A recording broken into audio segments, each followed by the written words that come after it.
What's going on, everybody? Welcome back to the channel. For those of you who watched all of my last Q&A session, you would have seen the sneak peek of this bike, which this bike here is Bren's personal 2020 S1000RR that I'm going to be doing some testing on. I'm going to be testing out his maps, things like that. We're going to get some GPS data. I did go ahead while the bike was here and lower it to 2 inches on the forks. It was 1.5 inches.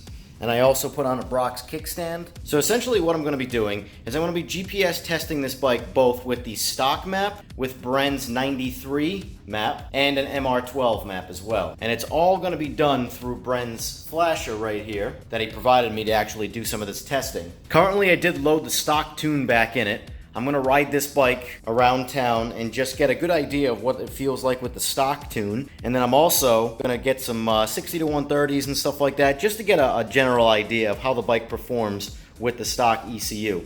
The bike has a full Acura exhaust and a Sprint filter as well. It also has the IAT relocation and it does have the flappers removed. There are 2 of them right in there. And now what I'm going to do is I'm going to go jump on the bike and get an idea of what it feels like with the stock flash. Alright, so I'm on the BMW right now, currently in beautiful traffic as usual.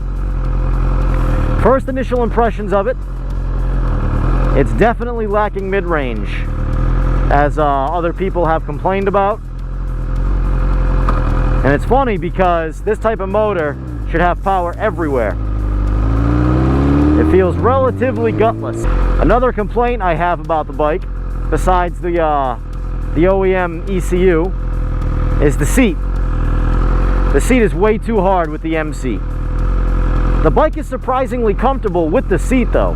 Now it has nothing to do with the seat. A softer seat is only going to make it better. However, I don't know if it's riding position or what, but it's very comfortable otherwise. The bike is lowered 2 inches in the front and about 1 inch in the back or so. So it's got a forward rake to it naturally. It's going to have a little more aggressive turn in, but that's not why it's like that. It's like that for anti-wheelie. Now I'm heading out to maybe try and get some GPS data on this bike with a stock flash.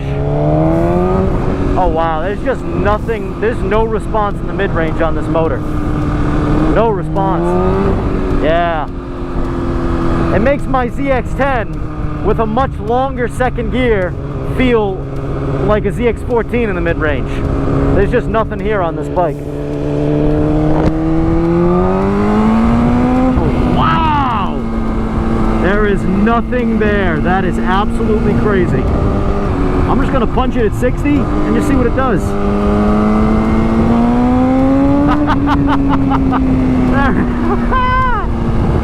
Oh, there's absolutely nothing going on. Let's try 70. Alright, it's a little bit more. Wow. Wow, that's pretty bad. Seeing it on the dyno sheets really doesn't do how it feels in person injustice. Legitimately nothing happened right there. The bike isn't strapped. I didn't even have to ride it. I was just sitting up relaxing and I stuffed the throttle. Nothing. I'm going to come over here and make a quick 60 to 130 pull. I'm very curious to see how slow this bike is. Here we go.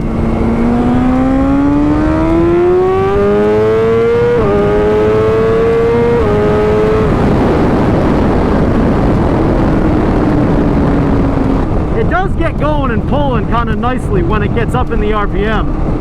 But really nothing happens down low. Yeah, we just did 60 to 130 and 448.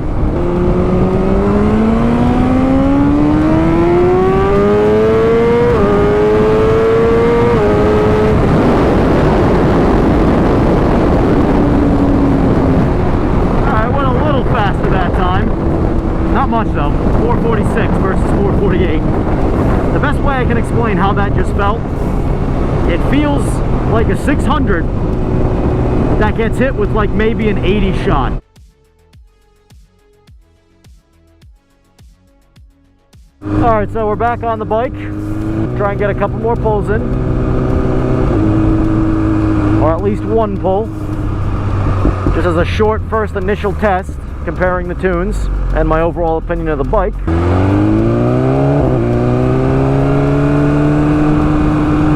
how it feels from 30 like last time. Oh, here we go. That's a little better.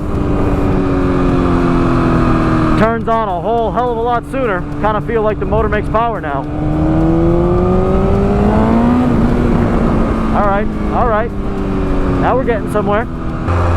So far it feels a lot better at part throttle. There's that like 50% throttle area that was terrible before, 50% and higher. And now it feels like I actually have some control over the bike.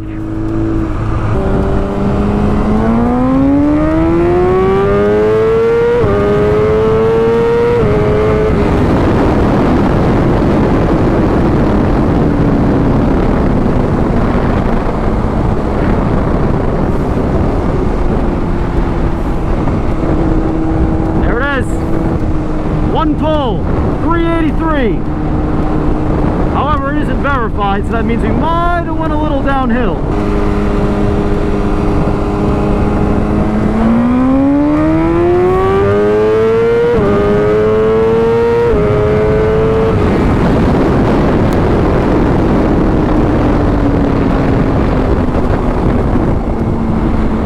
All right, verified 385. Alright, so I'm back at the garage now. Let's review real quick the improvements made from the Flash via GPS. So we went 448 on the exact same spot that we went 385 on after the Flash. So that's an improvement of 0.6 of a second right there, and that's a short race, 60 to 130. Most people don't understand that once you start getting a bike pretty efficient, say like this bike, it takes a lot to start chipping away at that 60 to 130. It either takes more power or just a lot less weight. But to be able to chop 0.6 of a second off, that just takes power right there. And these bikes are quite restricted out of the box. But I do notice that it does pull a little bit better too once it's in the power. Because I did notice that with the stock tune in the bike, once it gets into the power, it's pretty quick. It's actually not a slow bike. It's just the initial takeoff and all the mid-range is so neutered that even if this bike had equal top end to, say, another bike, it's going to lose because of that. They're going to lose everything on the hit and the race is already over. Whereas right now, it's going to leave awesome and then probably do some damage up top. But overall, I'm pretty impressed with this bike so far, and I really look forward to doing some racing on it.